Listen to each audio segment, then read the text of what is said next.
When you're caulking around a tub or a sink, it's important to dig out the old caulk first, especially if it's grown some mold, because that will just go through the new caulk. So it's a little bit tedious, but it really is essential to get out the old caulk and dig that out all the way around.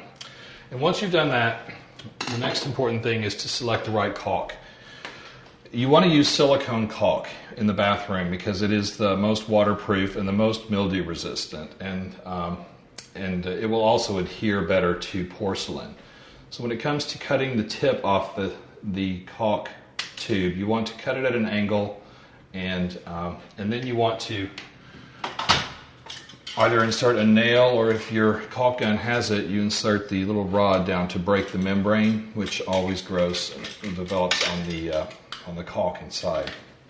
And once you've got it loaded in there, it's really pretty straightforward. You want to hold the tip so that it is flat against that edge, and then just begin dispensing. A couple of squeezes will get it down to the tip, and then once the caulk starts coming out, you just keep a smooth, even motion all the way around.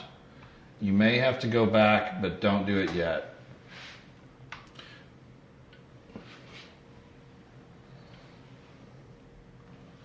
And then once you've got it dispensed, again, nothing beats a wet finger to just smooth it out all the way around. And any gaps you may have left on the first pass are probably going to be taken care of once you smooth it out.